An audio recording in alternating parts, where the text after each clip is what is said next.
a todas y todos. Hoy día estamos reunidos para hablar sobre los 500 años de un pasaje mundo, sobre el estrecho de Magallanes y su descubrimiento en 1520.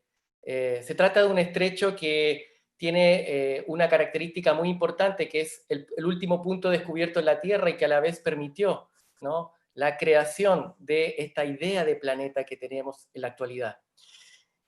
En 1522, el secretario de Carlos V, Maximiliano Transilvanus, envió una carta a Matheus Lang en Nuremberg, quien la recibió en octubre de ese año, es decir, un mes después de que había llegado los sobrevivientes de la expedición de Magallanes. En dicha carta se hacen una serie de anuncios muy importantes, ¿no? ¿Y por qué me gustaría hablar de esta carta para introducir esta charla, este conversatorio? Es porque es el primer registro, ¿no?, el primer registro real de lo que fue la expedición de Magallanes. En esta carta se anuncian una serie de novedades, ¿ya? La primera, no solamente de que son 18 hombres los que sobreviven a esta expedición, sino que se anuncia que España, desde ese año, desde ese momento, era dueño de las verdaderas Molucas, y que a la vez se abría y se aperturaba un nuevo mundo, un mundo extraño e incógnito, como dice la carta. Sin embargo, también la carta, y eso es lo bonito que tiene, ¿no?, y lo exquisito que se puede sentir en ella, ¿no?, desde el punto de vista de la historia, es que es una carta que apertura también que una nueva historia comienza. ¿Por qué digo esto? Porque hay un rechazo muy fuerte hacia los antiguos, tanto así que a Plinio, Heródoto, todos estos clásicos son cuestionados en la carta, al mismo tiempo que surgen preguntas nuevas en esta carta, como por ejemplo, Transilvano pone en la mesa, ¿no?, la pregunta: ¿dónde están los monstruos? ¿No? ¿Dónde están esos monstruos que nos hablaron por siglos y que tras dar esta vuelta al mundo, al verdadero mundo, a este nuevo mundo, no aparecieron, ¿no? Entonces, esto es muy interesante porque esta carta se va a reproducir en los años siguientes, va a ser una suerte de pasquín publicitario de la monarquía española y se va a reproducir como el primer registro que anunció esta travesía y esta circunnavegación por el planeta. Ahora bien, la carta, por sobre todas las cosas, también anuncia que hay un pasaje que permitió esta suerte de apertura del nuevo mundo, ¿no?, de un nuevo mundo, de un nuevo planeta. Y esto es el hallazgo del pasaje por el sur de América, que es el Estrecho de Magallanes. Este Estrecho de Magallanes muchas veces se nos presentan como un simple conector, ¿no?, un conector de dos océanos, una suerte de pasadizo, ¿no? Sin embargo, es un lugar enorme, inmenso, como quizás probablemente toda América, ¿no?, toda América Latina. Esa inconmensurabilidad, ¿no?, se encuentra en este lugar, un lugar que está compuesto por accidentes geográficos, un lugar que horizontalmente para atravesarlo son casi 500 kilómetros, un lugar que de alguna u otra manera es muy difícil hasta el día de hoy transitar en él, ¿no? No hay deportes náuticos, no hay, hay días que no se puede atravesar este estrecho para ir, por ejemplo, desde lo que es la ciudad Punta Arenas, ¿no?, hasta la isla de Tierra del Fuego. Entonces, es muy interesante, puesto que estamos hablando de un pasaje que no solamente es un pasadizo, no es solamente un conector, ¿no?, sino que también es, más que nada, una suerte, y eso es lo que nosotros hoy día, desde la red GeoPAM, queremos proponer, es y fue un pasaje mundo. ¿Qué quiere decir un pasaje mundo? Quiere decir que fue un espacio conector del mundo, que permitió, de alguna manera, dar vida a esta noción de mundo moderno, pero también conectó diferentes mundos, es decir, religiones, comercios, naturalezas, ecosistemas, eh, astrología, universos, etc. Es un espacio desde el cual podemos pensar diferentes mundos, y eso explica que nosotros tengamos como hayamos conceptualizado de esta manera a este estrecho, ¿no? Y para ello, y para hablar sobre ello, tenemos, hoy día vamos un conversatorio con distintos especialistas que se encuentran en distintas partes del mundo. La primera de ellas es Louise Benataillot, que es profesora de la Universidad Sorbonne, en París. La segunda profesora es la doctora Andrea Doré, que está en Brasil, en Curitiba, de la Universidad Federal do Paraná. Y el tercero es Andrés Vélez, profesor de la Universidad EAFIT en Colombia.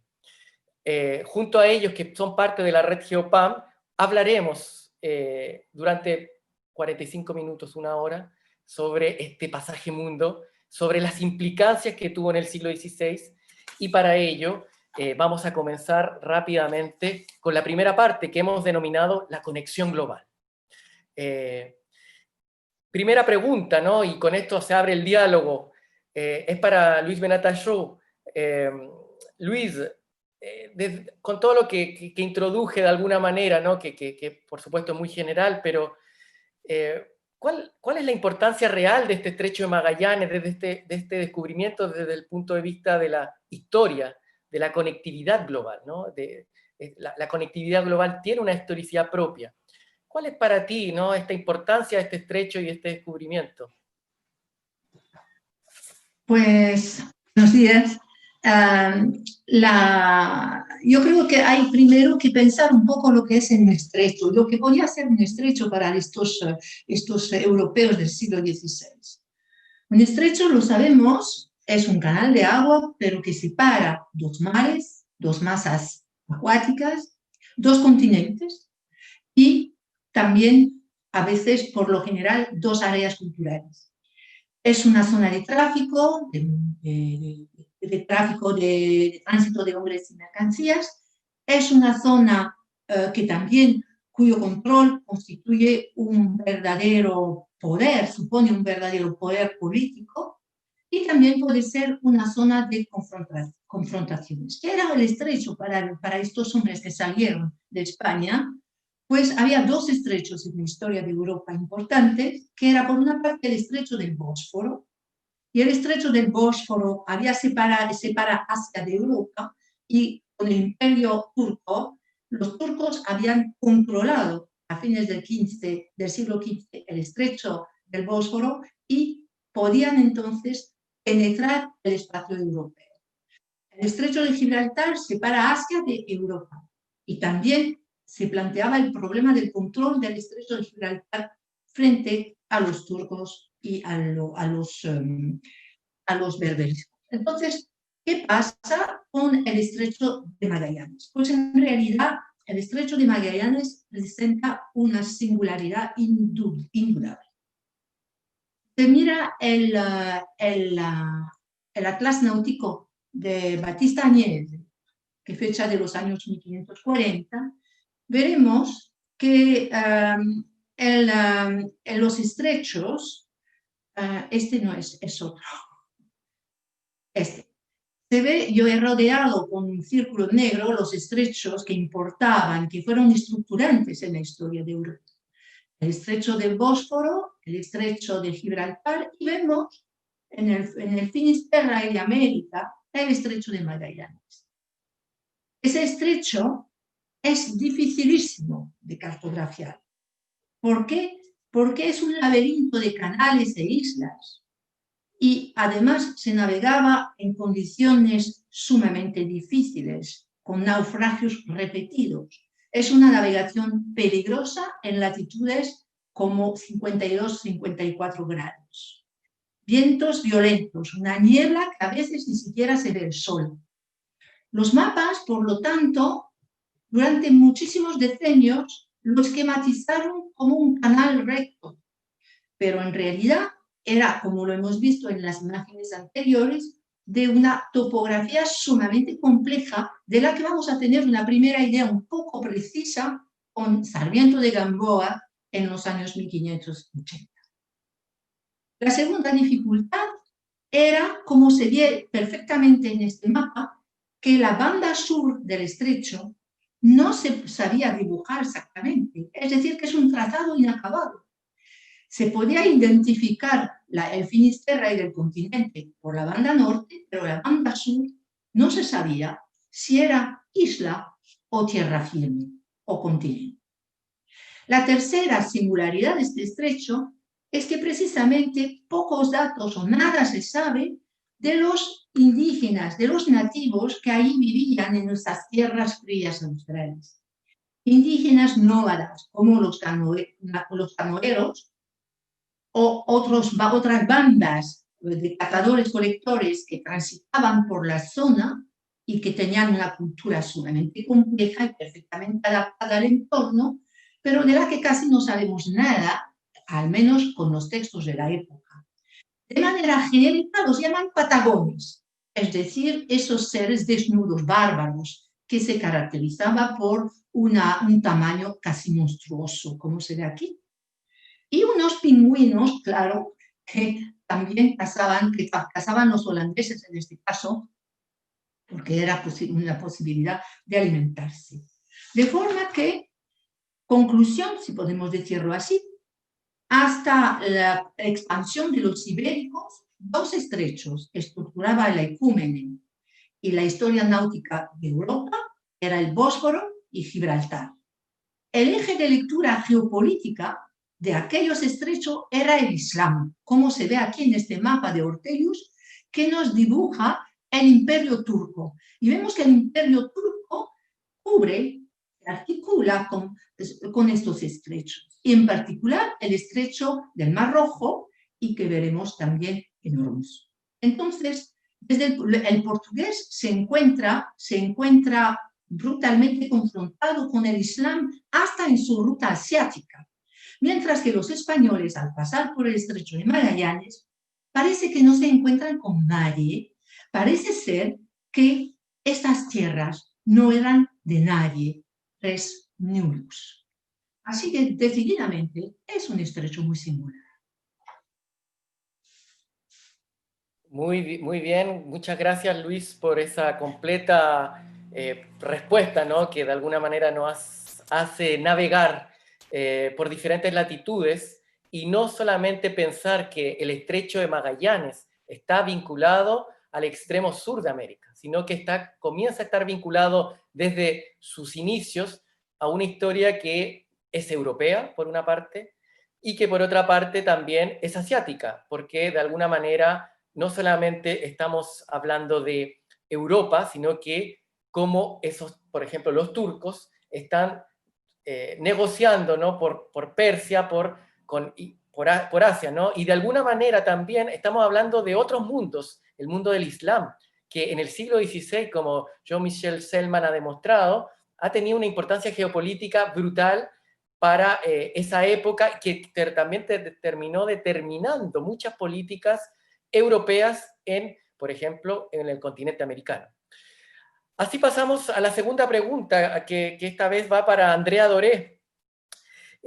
Andrea, siguiendo con esta idea de mundos conectados, ¿cuáles son los actores y espacialidades involucradas para ti, ¿no? Es que este continente asiático fue tan importante para entender este estrecho, ¿qué rol tuvieron los portugueses, que muchas veces desde España también se hace como una separación y viceversa, desde Portugal, cuando finalmente las naves de Fernando de Magallanes estaban repletas de europeos, ¿no? Podríamos decir que es la gran historia de la Unión Europea, ¿no? Cuando se suben bretones, venecianos, griegos, y pocos españoles y pocos portugueses a estas naves. En fin, ¿cuáles son los actores y espacialidades involucradas, según tú, en este pasaje mundo? Sí, buenos días. Creo que es importante retomar la motivación del viaje y así insertar Asia como espacio geográfico y político y las disputas con los portugueses.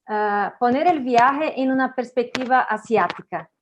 Las Islas Maluco o Islas de las Molucas eran el objetivo de Magallanes, porque se ubican en un punto extraordinario en la unión de dos líneas imaginarias, la línea ecuatorial y la línea del reparto del mundo, del Tratado de Tordesillas, el antimeridiano de Tordesillas. Allí ya estaban los portugueses que llegaron en 1511, después de la conquista de Malaca, del estrecho de Malaca.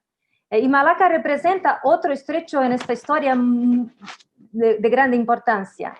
El proyecto ibérico, portugués o español, comienza con el estrecho de Malaca, cuya influencia geopolítica llega a las Molucas, a las islas. Este estrecho es un paso fundamental en la dinámica del sudeste asiático, un espacio ubicado entre dos mundos de poderosa originalidad, India y China. La geopolítica del estrecho o de los estrechos de Malaca, donde hoy se ubica Singapur, ¿sí? No solo permite la conexión de rutas comerciales entre el continente asiático y el mundo insular, entre las civilizaciones India y China, sino que puede entenderse como un microcosmo de la India como un todo en este momento. Las islas de las especias, las únicas productoras en este momento de clavo y nuez moscada, son también la finestierra del Islam hasta hoy. ¿Sí? Y las redes comerciales musulmanes representan así otros actores que están en disputa o hacen alianzas con los habitantes de la tierra. Andrea, ahí, disculpa que te interrumpa, ¿Sí? pero tú podrías, está rozando tu micrófono, por favor. Ah, sí. Eso, sí, entonces ¿Mejor? suena. Sí, Sí, sí, por perdón, favor. perdón. Sí.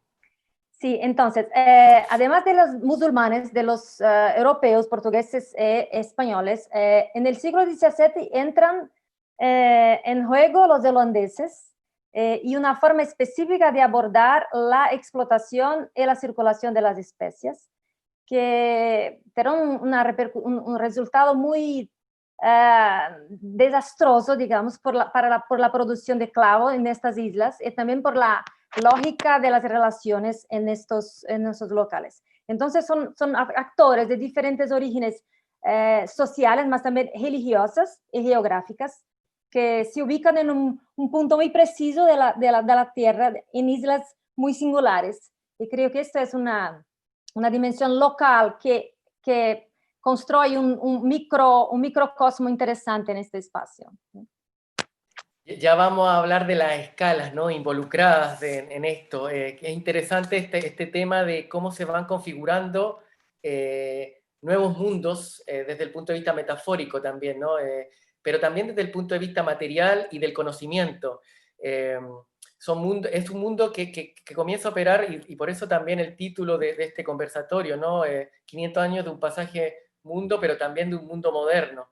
En esta multiplicidad de dinámicas o nuevas dinámicas que se conectan, ¿qué es lo que realmente cambia o aparece como nuevo, Andrés? Te damos la bienvenida. Hola Mauricio, muchas gracias. Hola Andrea, Luis, qué gusto estar aquí conversando a través de las pantallas. Y sí, la pregunta por la novedad del viaje y el Cano es una pregunta que los mismos contemporáneos de Magallanes y el Cano se hicieron y que al llegar el Cano a Sevilla, las autoridades imperiales quisieron también promocionar y publicitar esa novedad, porque la novedad no era simplemente dada o natural, como un dato espontáneo, sino que había que producir esa novedad. Y tú ahorita hablabas precisamente, Mauricio, de esta carta de Maximiliano Transilvanus, el secretario de Carlos V, y es una de las primeras cartas que promociona la novedad, ¿no? Y en esa promoción de la novedad es la promoción de, yo diría, un hecho fundamental. Un hecho fundamental que una especulación, una hipótesis se convierte en un hecho experimentado. ¿Cuál es la hipótesis? ¿Cuál es la especulación? Andrés, ¿podrías repetir la idea, por favor? Que justo se quedó pegada tu imagen. Se nos quedó pegada. Así que para no perder el hilo. Vale. Sobre Entonces, lo de Transilvania. dale. Entonces, la novedad es una novedad que se debe producir. La novedad no es un dato natural, sino que las autoridades imperiales debían promocionar y decir por qué esta circunnavegación de Magallanes y Elcano era una novedad para los europeos, para Europa, finalmente. Y yo diría que la mayor novedad desde un punto de vista del conocimiento geográfico es la transformación o el cambio de una especulación, de una hipótesis a una experiencia realizada. ¿Cuál es esa hipótesis, esa especulación? La idea que estaba desde Colón, que era posible partir en una ruta hacia el occidente para llegar al oriente, ¿no? Es decir, yendo hacia el occidente, poder llegar a las tierras de las que estaba hablando Andrea, esas islas donde surgen las especias. Entonces, la navegación de Magallanes por el estrecho, que iba después a tener su nombre, es una manera de demostrar que una idea de que la Tierra es esférica y es posible realizar esa circunnavegación, no era simplemente posible, sino que ya era realizada, era fácticamente trazable y navegable. Entonces yo creo que la principal transformación es esa, de una idea geométrica, cosmográfica, matemática, de que era posible darle la vuelta a una esfera. Magallanes muestra la novedad y es que es posible realizarla con tecnología, instrumentos y a través de pasajes bien estratégicos, como decía Luis Benatachó, como este pasaje que era muy especulado y que finalmente cuando lo encuentran, pues surge la realización, ¿cierto? La experimentación. Y para terminar con esto, se muestra una novedad aún, yo diría, muy importante en este cambio de lo especulativo a lo realizable. Y es que es la posibilidad de ser testigo, de vista, de experiencia de dos aspectos importantes. Primero, la y segundo, la grandeza del mundo, ¿cierto? La idea de la grandeza, ¿sí? Voy a repetir la primera porque se queda pegado. Ok. Creo que entonces este paso de lo hipotético, de lo especulativo a lo realizable, permite que haya una experiencia particular y es la experiencia de la diversidad y de la grandeza. La diversidad porque es la experiencia de diferentes culturas. Una sola persona montada en un barco, en una especie, como diría Stefan Zweig, de una manera un poco novelesca, claro está, casi que en una coraza de coco, dando vueltas por los océanos, puede ser testigo de diferentes culturas, de diferentes producciones naturales, de diferentes paisajes. De la diversidad era algo que solamente se podía hacer antes a través de libros. En este momento estamos hablando entonces de la experimentación en primera persona de esa diversidad. Y la segunda gran experiencia novedosa es la experiencia de la grandeza. Antonio Pigafetta, que era uno de los tripulantes pues, que estaba allí en la expedición, en esta circunnavegación de Magallanes, escribe que cuando la nave pasa mientras van pasando los días, sí, dice Antonio... Podemos repetir lo de Pigafetta, que te quedas pegado. Vale. Y la segunda experiencia radical y novedosa es la experiencia de la grandeza. Uno de los pasajeros o tripulantes de la navegación era Antonio Pigafetta. Y Antonio Pigafetta describe que al momento de pasar del océano Atlántico, al océano Pacífico, Pigafetta dice que navegando en el Pacífico, cada día el océano parecía más grande. Es una fórmula muy interesante y es la idea de que precisamente la inmensidad no había sido calculada. la inmensidad que dividía, que separaba el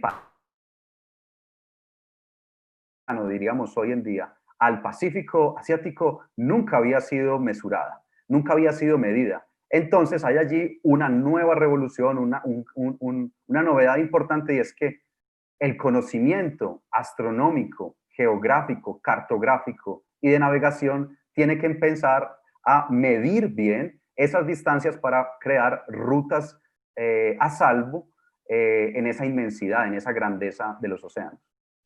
Es interesante este tema de la inmensidad, que se apertura, ¿no? Un nuevo mundo, de alguna manera. Y digo esto de nuevo mundo porque hay que decirlo en términos simples. Pasamos de 180 grados, como dice Maximiliano Transilvano, a 360. Él no dice 360 grados, pero dice a 180 grados más, ¿no? Y esa revolución es tremenda porque es la comprobación de alguna manera científica, histórica, experimental, de un cálculo que se sabía, que se conocía, por supuesto, pero que no había sido de alguna manera demostrado hasta esa época, y gracias a esta nueva inmensidad es posible. Tengo una pregunta para todas y todos, y me sumo a esta respuesta también, ¿no? De alguna manera se podría decir, y comparto aquí una imagen para aperturar mi pregunta, se podría decir que el Estrecho de Magallanes abrió la posibilidad de pensar un nuevo mundo desde el punto de vista, una nueva forma de habitar el mundo. Y pongo esta imagen de aquí de Batista Añez de 1544, del Atlas que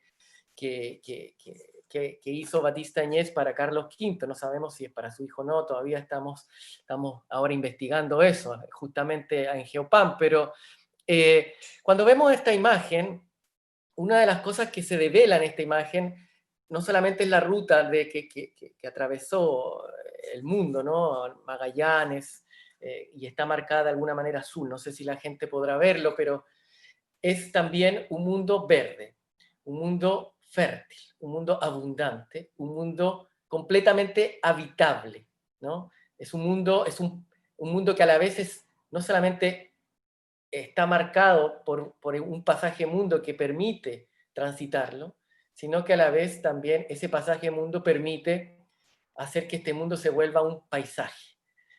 Es que se podría decir que de alguna manera, Andrea, por ejemplo, que hay un habitar nuevo, digo yo, no sé, lo planteo de alguna manera bien ingenuamente, ¿no? Sí, creo que en relación con la naturaleza, porque los europeos tenían contacto con las especies asiáticas hacía muchos siglos. Y es interesante, antes de hablar de eso, me gustaría añadir una cosa a que dice Andrés. Es interesante que las rutas, las especies llegaban en Europa per el Índico, per el Bósforo, ¿sí? En 20 o 30 años, 2 rutas nuevas son descubiertas para llegar en India, ¿sí? Porque Vasco da Gama llega en 1498 y después de 20 años Magallanes llega por el otro lado. Es interesante que por muchos siglos los europeos, los asiáticos seguramente, estaban separados o unidos por una sola ruta, un solo camino. En pocos años esas rutas se multiplicaron, ¿sí? Con otras partes del mundo. Esa es una apertura del mundo interesante, ¿sí? Más respecto de la pregunta, entonces los europeos tenían contacto hace muchos siglos, pero el contacto directo con las regiones de producción cambiaron, modificaron las funciones que esas especies tenían en sus lugares de origen. La circulación y la aclimatación de las plantas, que ocurre desde el siglo XVI, hace parte de una, decimos hoy, historia ambiental de grandes repercusiones económicas y sociales. Los portugueses consiguen aclimatar el clavo en otras islas y los holandeses transfieren la producción para el Caribe. En el caso de las Molucas, las especies entran en un comercio de larga distancia, un comercio global, y se transforman en una commodity. Esto es una diferencia muy, muy importante. Y uno de los resultados es que se pierde el significado local, la antigua división del trabajo, por ejemplo, en las sociedades de las islas. Creo que ese es un aspecto importante de las relaciones de los humanos con la naturaleza en diferentes puntos, no solamente en las islas donde el clavo era producido, mas también donde el clavo fue aclimatado, en Caribe o en otros puntos. Creo que esa es una dimensión interesante de esas nuevas relaciones entre la naturaleza y las sociedades, ¿sí? Muy bien. Andrés, ¿tú qué piensas al respecto? Sí, la pregunta por la habitabilidad del mundo y la completa habitación humana en la totalidad de ese planeta es una pregunta fundamental del siglo XVI y que la noticia de la circunnavegación de Magallanes Elcano va a apuntalar y a confirmar. Y es porque, primero, esta nueva ruta que se abre, que también tenemos que decir que es relativamente impracticable, es decir, está abierta, ¿no?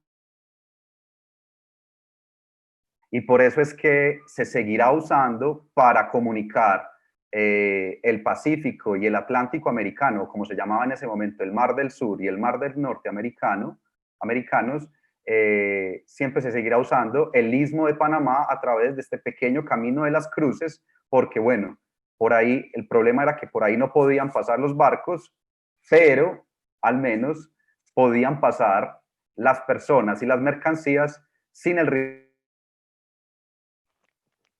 riesgo pues del naufragio en el estrecho, ¿no? Sí, te voy a preguntar ahí, porque se te cortó un poquito, que en el fondo tú lo que estás propones que el paso era una ruta abierta, pero que al mismo tiempo por arriba era por donde se pasaban las cosas, puesto que el estrecho era impracticable. Exacto. En la parte se practicaba el paso, la comunicación por el istmo, pero ¿se está cortando? ¿Se vuelve a cortar? Se corta un poquito, sí, sí. Pero retomemos.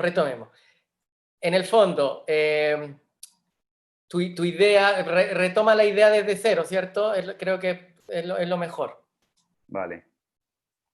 Yo creo que la pregunta por la habitabilidad es una pregunta fundamental en el siglo XVI, en el momento en el que Magallanes Elcano, ¿cierto?, hacen esta circunnavegación y que particularmente la pregunta por si es posible habitar la totalidad de la Tierra, si los seres humanos pueden habitar la Tierra, es algo que esta noticia va a confirmar. Por una primera razón es porque es posible llegar a un extremo que antes se pensaba era imposible de llegar. Y es por una razón, porque se pensaba que para llegar al extremo sur, ¿cierto? Habría que pasar por una hipotética zona tórrida que era impracticable, que no era posible navegar, y es por el exceso de calor y temperatura elevada, no podría ser posible atravesarla. Entonces, bueno, completamente desprestigiado por las navegaciones portuguesas hacia el sur de África. Sin embargo, vuelve a ser una confirmación de esta posibilidad de ir hacia el sur. ¿Se está cortando, Mauricio? Continúa, sí. Entonces, la llegada y la travesía de Magallanes Elcano por el estrecho de Magallanes vuelve a demostrar la posibilidad de llegar a un extremo sur atravesando la zona tórrida y precisamente cambiando la idea de lo que es practicable y lo que no es practicable, de lo que es habitable y lo que no es habitable. Entonces, aquí lo primero es que efectivamente estas rutas pueden ser, de que todas las rutas pueden ser practicadas y que todos los espacios de la Tierra pueden ser habitables, ¿cierto? Entonces eso creo yo que es importante. A pesar de que la ruta de Magallanes esté abierta y esté confirmando la habitabilidad del mundo, al mismo tiempo tenemos que decirlo, no fue practicable. Extremo peligro que significaba para los barcos y los pilotos pasar por esta zona. Y es por eso que se mantuvo siempre de manera constante y se prefirió el paso por tierra en el istmo de Panamá durante este tiempo. Pero sí, para responder a la pregunta clave, el estrecho de Magallanes, y es uno de los puntos más dentro de otros puntos como la zona tórrida y el trópico que van a confirmar que es posible habitar la totalidad del planeta. Hay un tema ahí interesante que es, antes que nos responda también su parecer, Luis, que no hay que olvidar, ¿no? Lo que hacen los portugueses durante, sobre todo el siglo XV, es atravesar también África, conectar África, hacerla de alguna manera habitable también desde el punto de vista de ir juntándola con Occidente, pero yo también tengo una reflexión mayor, que es cuando los portugueses van hacia el sur de África, están atravesando lo que se podría decir es el grado 31, 32 de latitud sur. Entonces, no hemos dimensionado la importancia de este viaje también de Magallanes desde el punto de vista de la aparición del sur global, del nuevo sur global, una masa o sea, imaginen, del grado 31 hasta el 53, que es la boca, hay mucha territorialidad, ¿no? Y eso emerge también y también va a ser decidor en la nueva forma de construir este habitar. Luis, en ese sentido, ¿qué piensas tú, por favor? Pues yo quisiera desarrollar un tema que mucho encaja con lo que acaba de decirse. Resulta que, a mi modo de ver, la geografía americana y sus confines, para mí, es como un laboratorio para exhibir precisamente la variedad y la adaptación de los hombres a todas las latitudes. ¿Por qué? Porque es el único continente que cubre 2 hemisferios de polo a polo. Y en él se puede ver precisamente lo que dice Gómara en uno de sus capítulos, que todo el mundo es habitable y habitado. Y es cierto que el paso del Estrecho de Magallanes, al abrir la totalidad del globo y al abrir el espectro de todos los grupos humanos, por todas partes se encuentran con gente allí viviendo.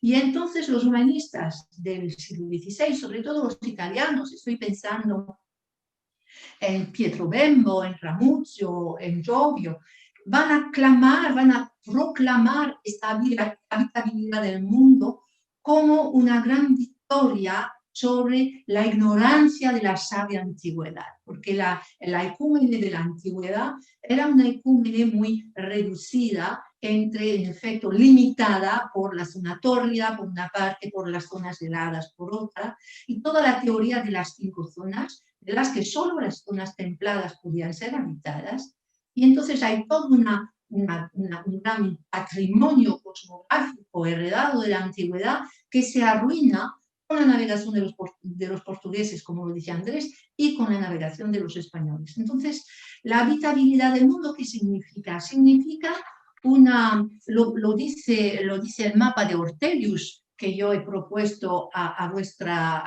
contemplación, es que Ortelius propone 2 mapas mundi.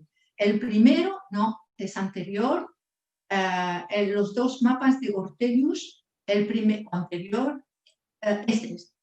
Vemos aquí el mapa del viejo mundo, de la icúmene de los antiguos, con colores, sobre un fondo blanco, y vemos cómo parece estrecho, enmarcado en 150, en 160 grados solamente, ¿verdad? Y entre dos paralelos que excluyen las zonas polares en particular. Y luego a la derecha tenemos el nuevo Typhus Orbis, el mundo tal como aparece para los cosmógrafos del fines del 16. Ortelius era cosmógrafo de Felipe II. ¿Y qué nos dice? Este es un mundo lleno, lleno de tierras. Y el paso de Magallanes permite construir esta totalidad de las tierras donde todos, por todas partes, perdón, todas son habitadas. ¿Pero qué significa eso? Significa que el hombre puede ir a todas partes, porque en todas partes puede adaptarse. Y lo dice Gómara, es una frase que yo quisiera mencionar.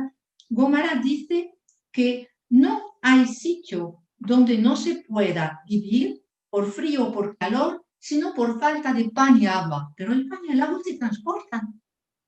El frío y el calor se soportan. Y eso que están, y el mundo, entonces, Dios, porque claro, está la concepción divina del globo, Dios puso el mundo a disposición del hombre. ¿Pero qué hombre? El occidental cristiano, el europeo occidental cristiano, que se proyecta. ¿Cómo se hace una proyección cartográfica? Se proyecta por toda la superficie del globo. Por lo tanto, vemos, esto tiene muchas consecuencias. La apertura del canal magallánico abre este mundo, abre y inicia todo un proceso de conocimientos, pero muy importantes respecto a la navegación, como navegar en zonas extremas, pero también el conocimiento de los vientos. Se descubren sistemas de vientos, que son los vientos de las zonas tropicales y los vientos fuera de los trópicos. Los unos se llaman brisas, son los aliseos, nos dice el jesuita José de Acosta en 1590 en su historia. Las brisas corren como un cinturón alrededor de la línea equinoccial. Los vendavales son los vientos que van soplando en las demás partes del mundo. Y entonces todo esto es, como decir, una especie de gigantesco arrojo intelectual, y la puerta podría ser el conjunto de las navegaciones y en particular la apertura del canal de Magallanes. Muy bien, creo que estamos redondeando, ¿no? Esta primera parte que me parece era fundamental comenzar con esta idea de conectividad, de dinámicas globales también que se aperturan, ¿no? Con el descubrimiento y el paso de Magallanes, pero también de reflexionar en torno a lo que significó en términos de habitación, de habitar este hecho, ¿no? Que es importante también distinguirlo de lo que fue y también será la conmemoración de la circunnavegación, porque es un acontecimiento, el paso por el Estrecho de Magallanes, que en sí mismo es un hito, pero que es un hito que está conectado con un hito mayor, que es esta circunnavegación. Es difícil a veces desprenderse de eso, y es un ejercicio historiográfico interesante, puesto que de alguna manera estamos celebrando un hito, ¿no? que es la emergencia de un estrecho conector de mundos, y al mismo tiempo un lugar que de alguna u otra manera también es un lugar geopolítico. ¿Y por qué digo geopolítico? Y con esto aperturo, y sigo con esta idea de apertura, ¿no? De esta segunda parte que llamamos la relación del Estrecho de Magallanes con América, Europa y Asia, desde un punto de vista geopolítico.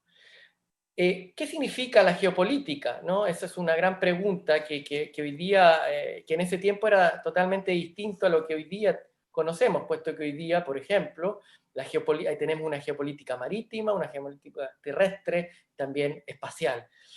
En ese tiempo, el Estrecho de Magallanes se podría decir que fue un conector, un espacio que puso en contacto espacios distintos, a escalas distintas, y a la vez que curiosamente hizo pasar esas escalas. ¿Qué quiere decir eso?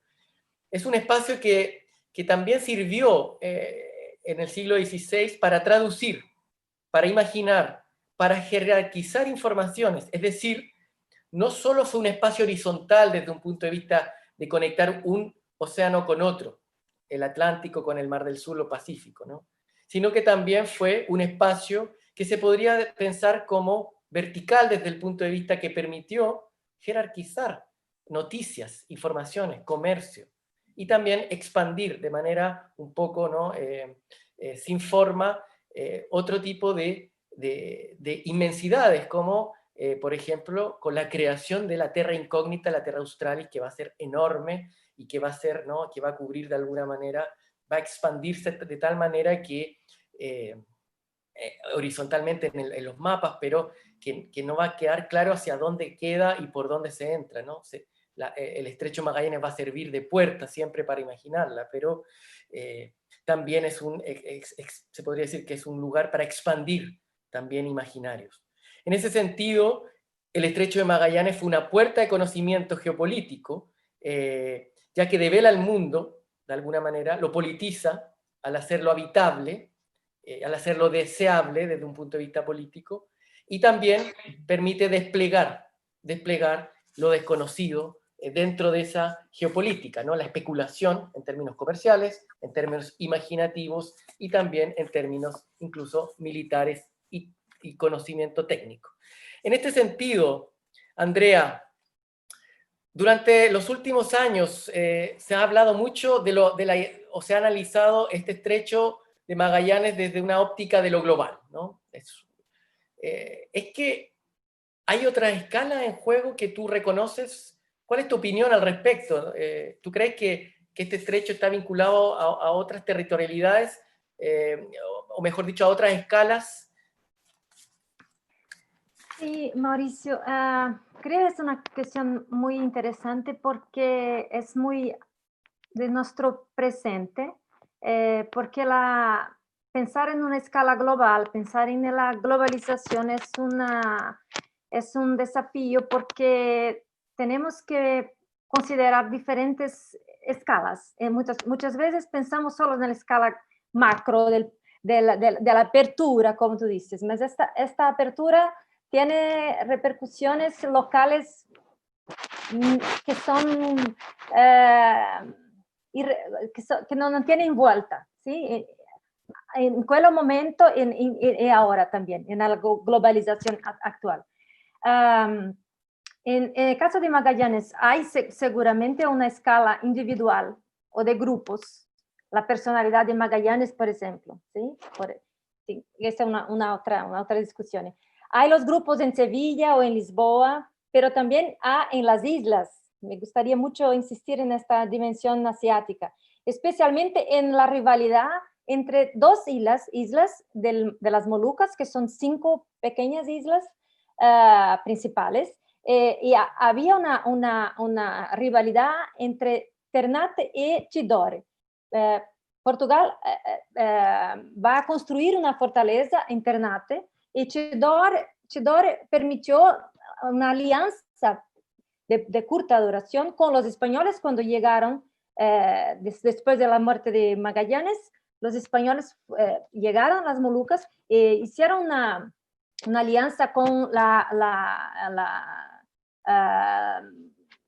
el rey de Tidore. Entonces hay también una dimensión de grupo y local en estos puntos que no están ligados, vinculados a la Europa, pero que tienen una lógica local, ¿sí? Otra escala es la producción de clavo y de nuez moscada, como ya dice, que participa de contextos más amplios. Son contextos en 2 direcciones, en Cantón, en China, o Nagasaki y Manila, de un lado, y en Goa, que es capital de las posesiones portuguesas en Asia, la región del Gujarat, que es el norte de la India y que produce tejidos que hacen el cambio con las especias al sur, Jeddah y Meca en la península arábica, que es la ruta musulmana, ¿sí? y también en el Cairo, Constantinopla, y después Sevilla, Lisboa y Amberes en el siglo XVII. Luego hay una dimensión global que vuelve a tener impactos locales. Con los holandeses, por ejemplo, la propia geografía de la producción se alteró hasta que en 1652 se inició una política de erradicación de las plantaciones de clavo para controlar la oferta y los precios. Entonces creo que es un desafío para los historiadores también estudiar estas diferentes escalas sin privilegiar los hechos más espectaculares de esos viajes, por ejemplo. Y creo que el viaje de Magallanes es una ilustración también metodológica, porque podemos ver una apertura del planetaria, pero también, como hoy en la globalización, efectos muy locales que muchas veces están fuera del control de las poblaciones que son impactadas por esos grandes hechos, ¿sí? Es interesante eso, porque de alguna manera nos demuestra esa conectividad también con nuestro presente, que muchas veces tenemos que a otros hitos como referencia para entender este mundo moderno, ¿no? Y creo que esta relación que apertura justamente, ¿no? El Estrecho de Magallanes nos permite entender cómo en distintos lugares del mundo, a distintas escalas, ¿no? Comienzan a explotar las cosas y también a modernizarse, ¿no? Desde el punto de vista de la interacción. Andrés, ¿cómo este Estrecho de Magallanes, siguiendo con esta idea geopolítica, ¿no? Ayuda a delinear o a unir también otro tipo de territorialidades, como por ejemplo el mismo continente americano?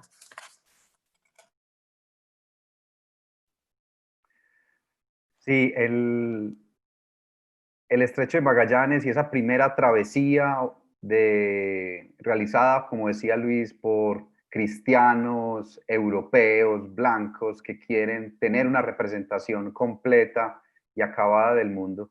Una vez hacen esa travesía, a mí siempre me ha gustado ver varias temporalidades para entender ese momento, ¿no?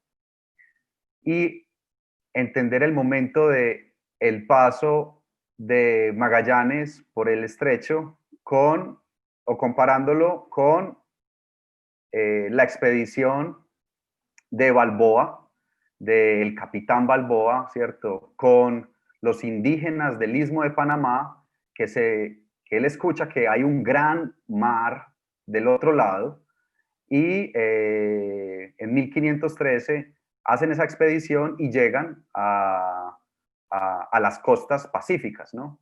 Entonces, de alguna manera, tenemos en 1513 y luego, posteriormente, en la navegación de Magallanes Elcano por el Estrecho de Magallanes tenemos,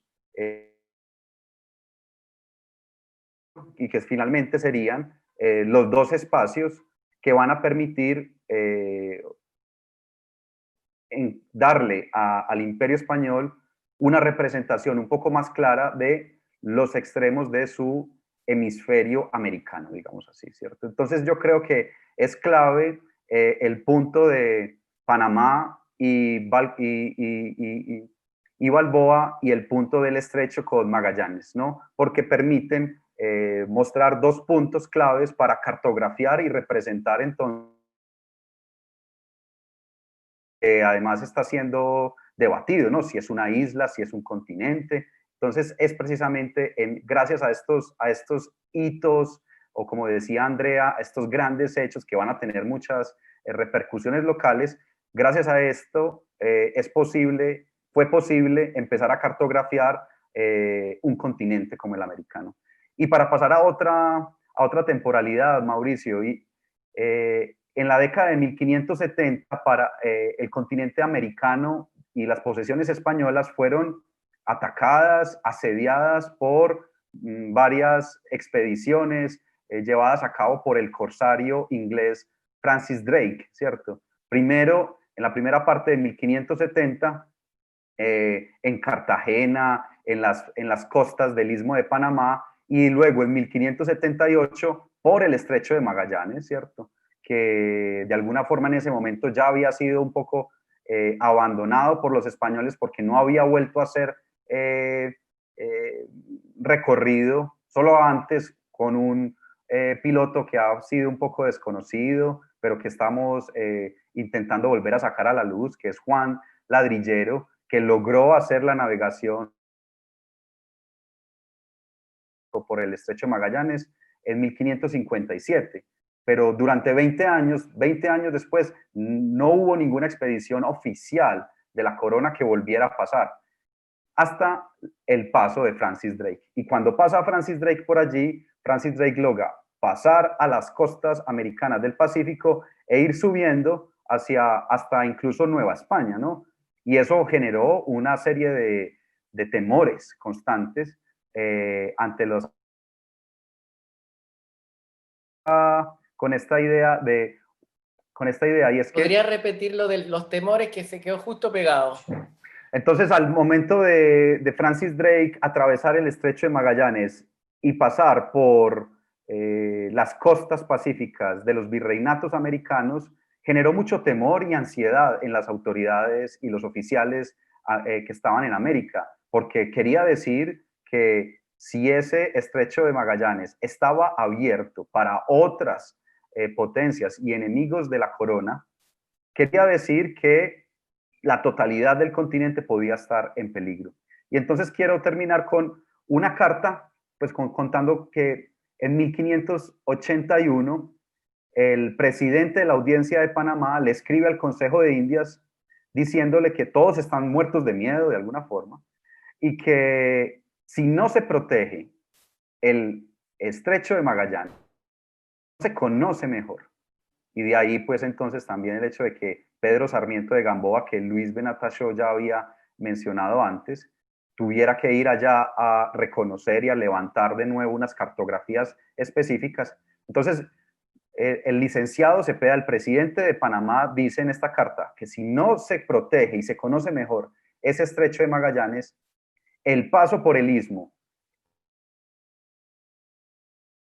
las costas americanas y toda la navegación por las costas americanas se va a ver en peligro.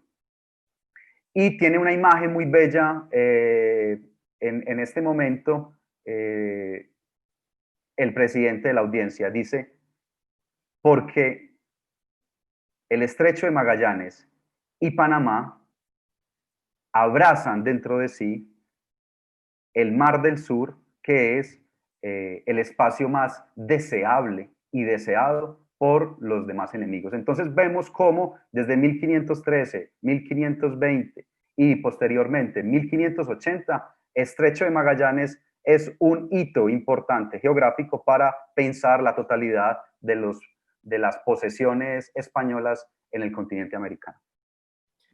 Es interesantísimo ver cómo este Estrecho de Magallanes, no solamente cuando pasan las naves de Magallanes, ¿no?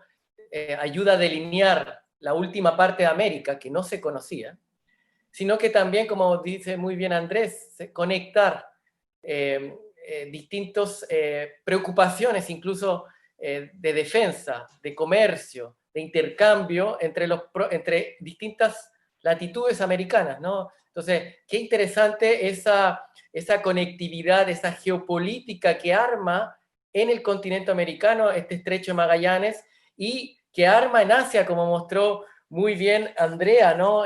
Cómo impacta, ¿no? Cómo constantemente hay un impacto de este estrecho. Luis, ¿qué rol jugó en términos geopolíticos para ti este estrecho en el siglo XVI?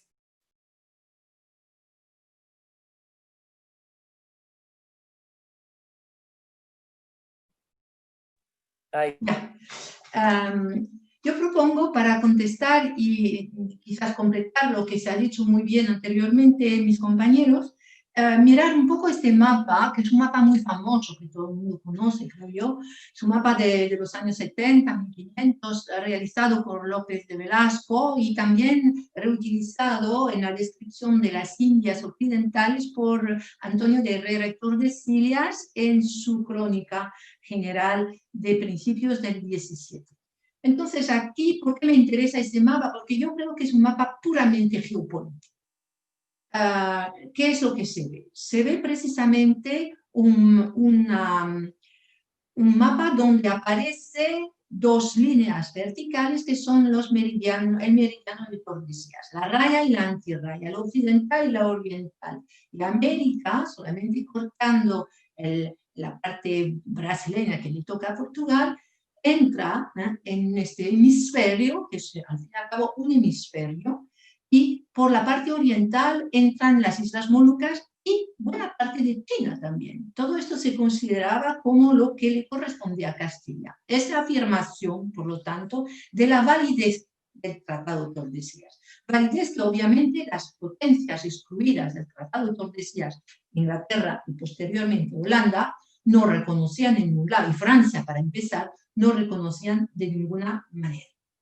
Segundo, se ve de nuevo como en los años 70 el trazado de la costa austral del estrecho aparece también de nuevo inacabado. ¿Hay un canal o son varios canales los que permiten pasar entre el Pacífico y el Atlántico? Otra vez aquí tenemos esta suspensión del saber geográfico. Tercero, lo que se ve también es lo que está indeterminado, es el norte de América.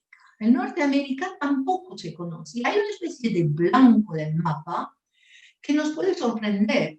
Es interesante saber que precisamente los ingleses son los que van a inspeccionar, explorar con navegaciones muy difíciles, tan difíciles y más que las que hicieron en el Cono Sur, para buscar el famoso estrecho simétrico del Paso de Magallanes, que sería el estrecho de Anián, que muy posteriormente, solamente creo en el siglo XIX, se descubre que es el estrecho de Bering.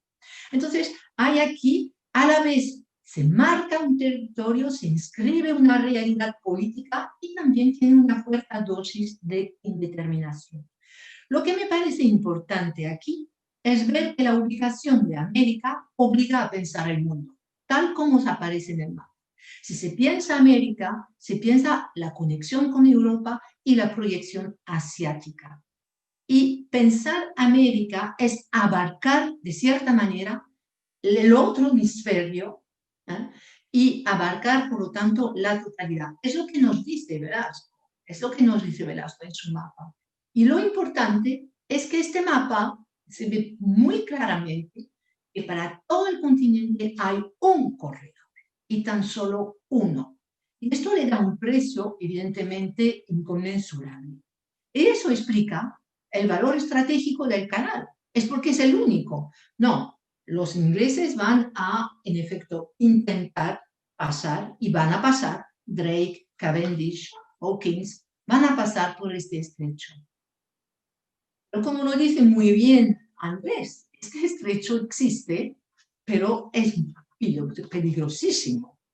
Entonces, aunque Drake haya pasado en un tiempo récord, lo recuerdo, 14 días, y se haya saqueado los puertos de la costa peruana, Arica, el Callao, remontando hasta Panamá y hasta California, lo que me interesa aquí a nivel geopolítico es cómo las potencias, Inglaterra y posteriormente Holanda, van a entrar en el territorio americano y una de las entradas será el estrecho de Magallanes. Pero este estrecho es a la vez, tiene una característica muy curiosa. Es que es un estrecho que está abierto, ese mapa no, el anterior, siempre estoy con el Velasco, es un estrecho que al mismo tiempo todos pueden pasar y nadie está seguro de poderlo pasar. Es un estrecho que comparte el peligro entre todos. Los holandeses pasan, pero los holandeses sufren los mismos peligros, los ingleses. Todos tienen los mismos infortunios marítimos. Entonces, es a la vez un peligro, pero como muchas veces en la geopolítica, el miedo, el pánico, la presión internacional, y aquí además es un peligro que también tiene su cara religiosa, toda esta gente son luteranos, entonces todos yo diría los puntos fuertes, los puntos neurálgicos de la geopolítica europea se trasladan a América y van a impactar el mundo colonial, pero lo impactan con un doble juego de lo que se hace y de lo que se teme.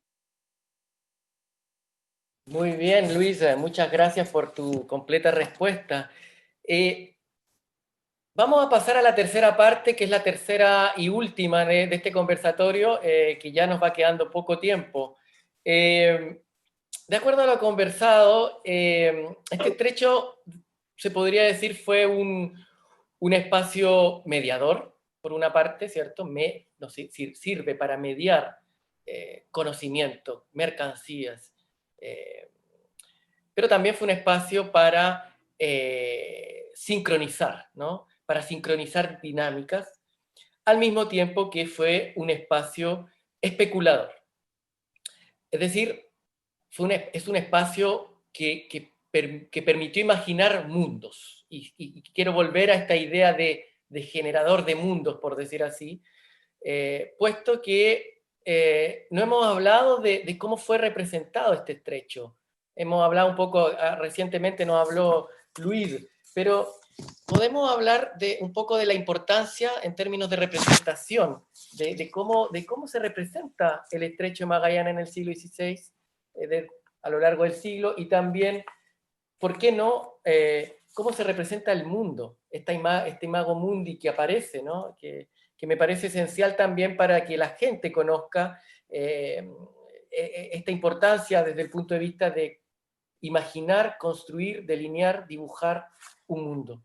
Luis, vuelvo contigo para no perder el ritmo, ¿no? Cuéntanos un poco de tu perspectiva en términos de la representación que genera para ti este estrecho.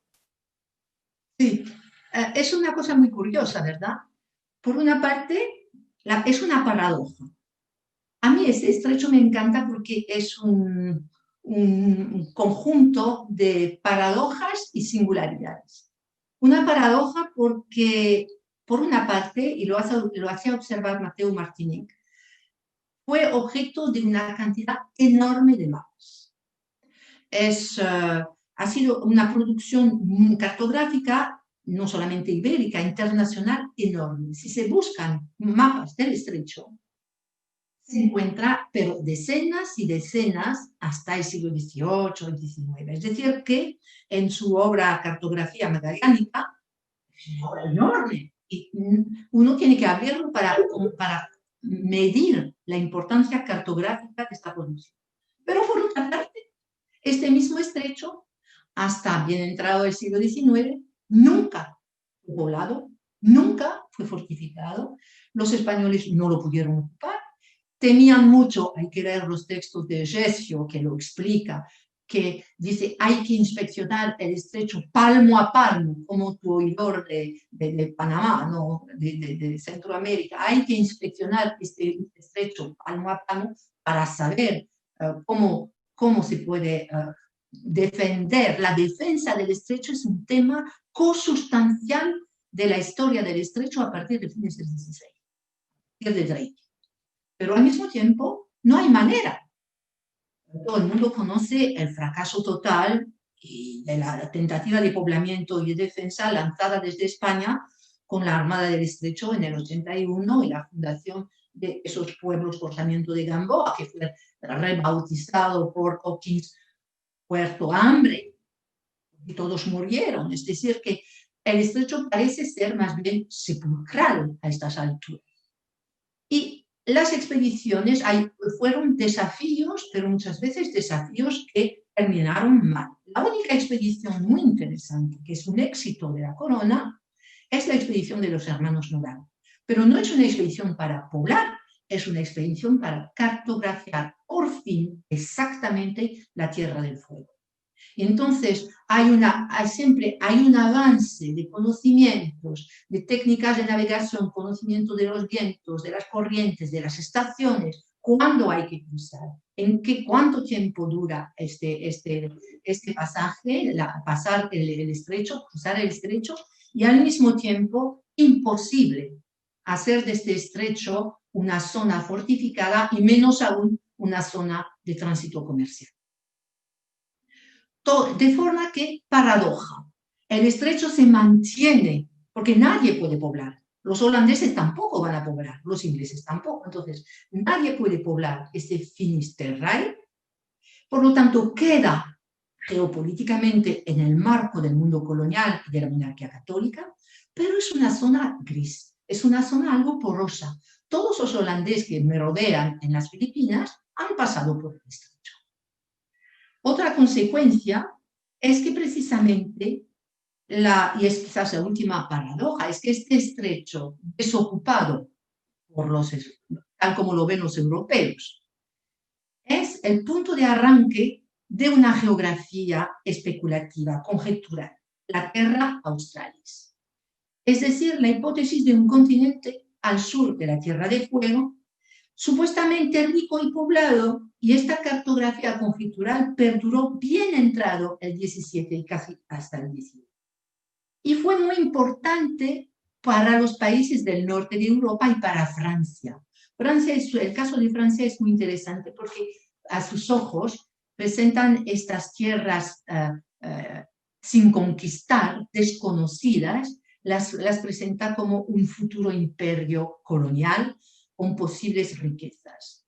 Y este mapa, ojo, no es nada fantasioso. Este mapa tiene su fundamento geográfico en Mercator y Ortelius.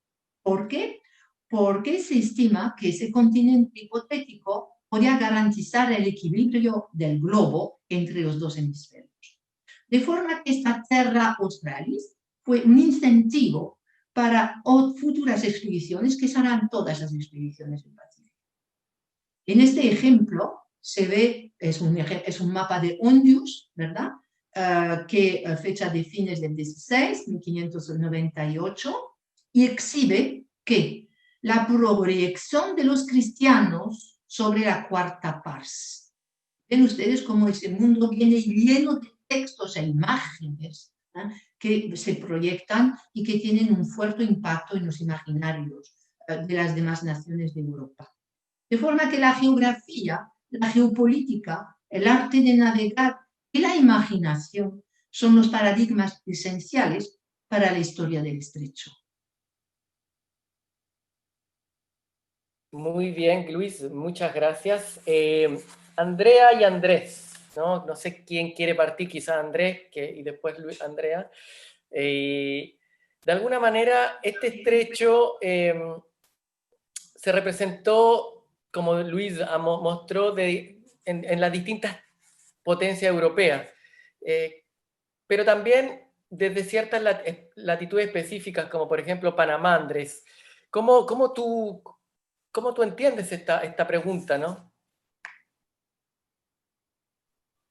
Sí, pensando, Mauricio, en la respuesta que acaba de dar Luis y lo que Andrea también ha mostrado, quisiera también que en efecto las representaciones del Estrecho de Magallanes en el siglo XVI fueron muy significativas. Quiero dar unos cuantos ejemplos, ¿cierto? Primero, que algo que ya había dicho, el Estrecho de Magallanes permite pensar y cartografiar el Mar del Sur, el Océano Pacífico Americano, desde el extremo sur hasta las tórridas tierras de Panamá y su conexión con los puertos novohispanos. Entonces, hay ahí una primera idea fundamental, y es el Estrecho de Magallanes como punto de conexión de los virreinatos, ¿no? Un punto de conexión que además se refuerza cuando vemos en los mapas y en las descripciones de América de la época, que siempre se dice algo muy importante, y es Esto también es importante porque quiere decir que es una conexión de tierra, es decir, que el Estrecho de Magallanes no es solo una conexión de costa pacífica, sino que también es el punto donde aparece la continentalidad americana a través de un accidente o geográfico fundamental que en ese momento se pensaba que unía toda América, ¿cierto? Es decir, la cordillera de los Andes que va subiendo hasta llegar al nuevo reino de Granada y que se seguía por Centroamérica hasta llegar a la Sierra Madre y a México, ¿no? Entonces tenemos ahí también, a través de la continentalidad de la tierra misma, un punto de partida que es el Estrecho de Magallanes. Entonces, de nuevo, el Estrecho de Magallanes como punto de inicio. Otro que es la pregunta que tú me haces es el asunto.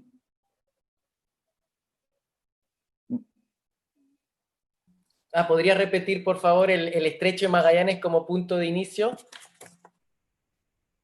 El Estrecho de Magallanes, al ser entonces punto de inicio de la navegación por la costa y punto de inicio de, de la cordillera de los Andes, es un referente clave para pensar la continentalidad de América en el siglo XVI.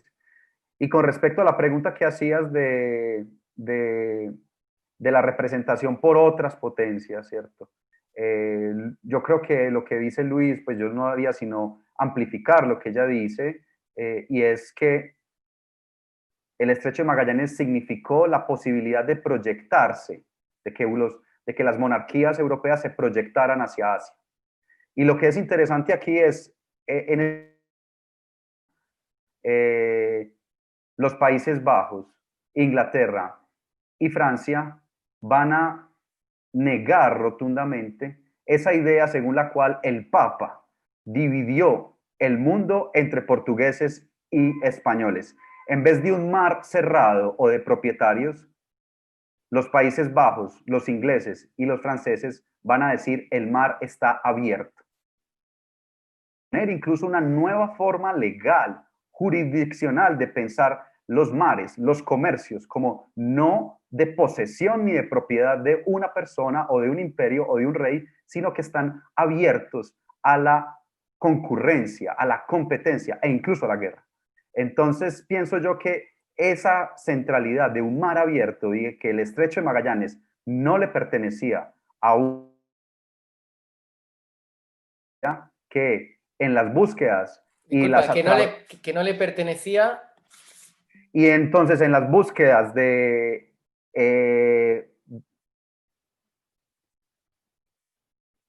es que me cortaste, entonces esto pues No, es espero que que se corta, pueda, se cortó, no se entiendo, cortó. entiendo.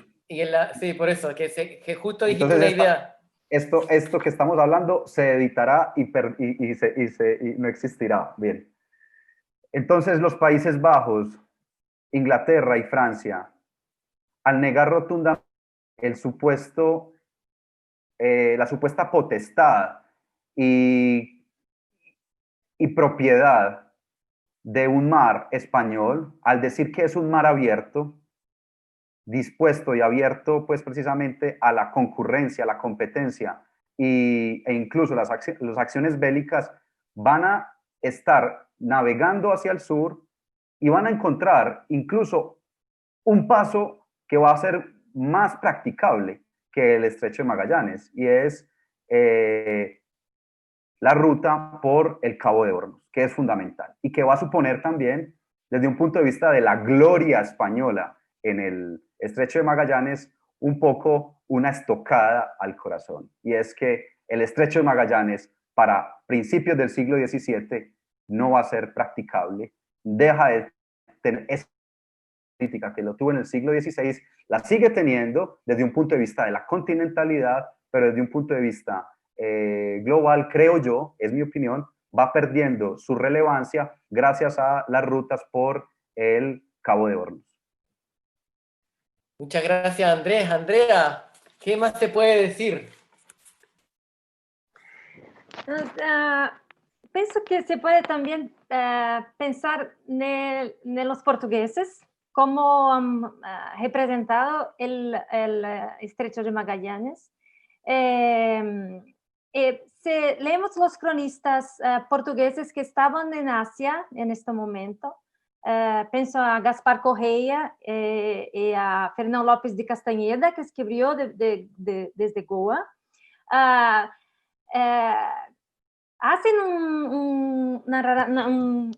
una descripción del pasaje de Magallanes por la Asia, más no dan mucha atención al Estrecho de Magallanes o a la circunnavigación. Esto no es importante.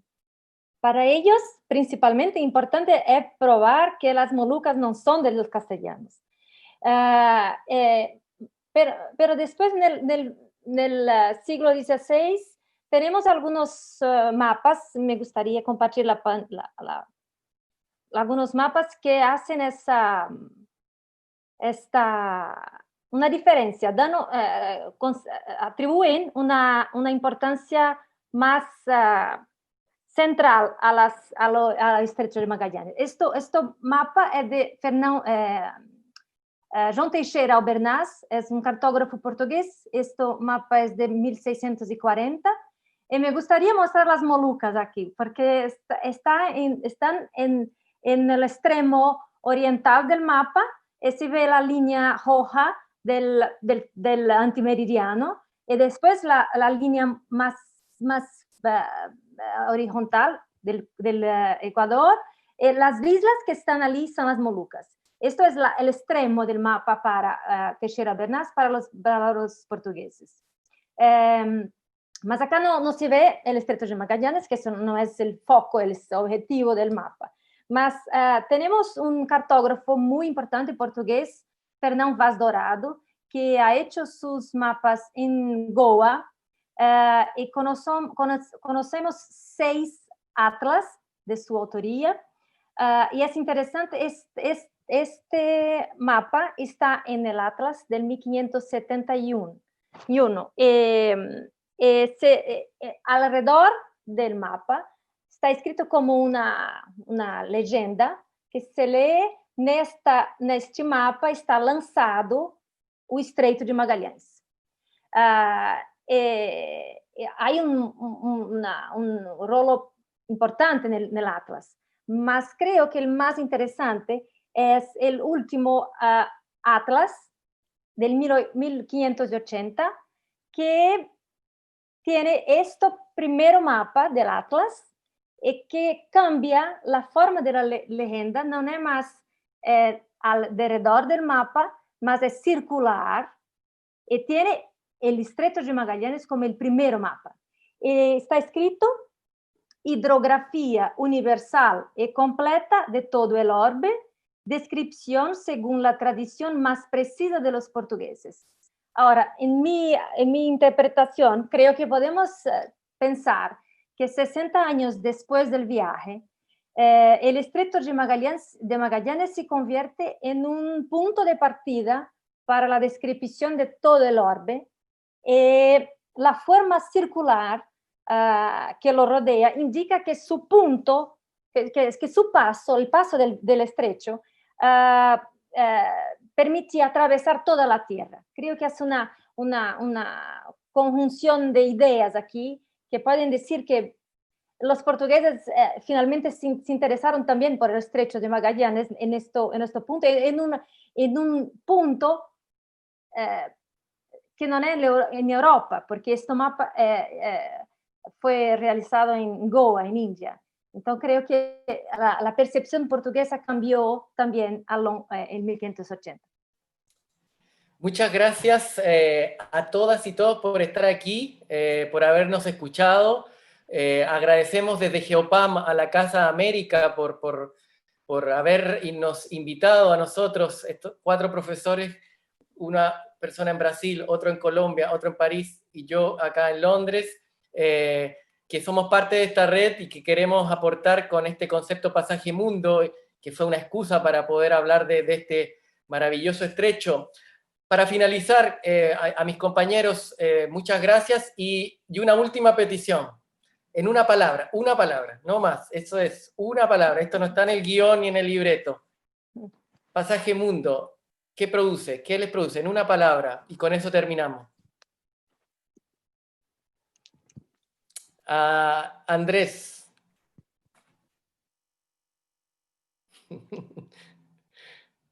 Se las puse muy difícil, estamos... Esto no Una está en el palabra. guión. El pasaje mundo del estrecho de Magallanes, ¿qué produce? Conexión. Perfecto. Andrea. Creo que produce peligros también, ¿sí? Sí. Perfecto. Luis. Yo diría que produce a la vez energía y paradojas. Perfecto. Muchas gracias a todas y todas las personas que hoy día están viendo este video, y desde Geopam los invitamos a seguir conociendo y disfrutando de estos temas históricos que tienen relevancia e impacto hasta la actualidad. Muchas gracias y chao a todas y todos.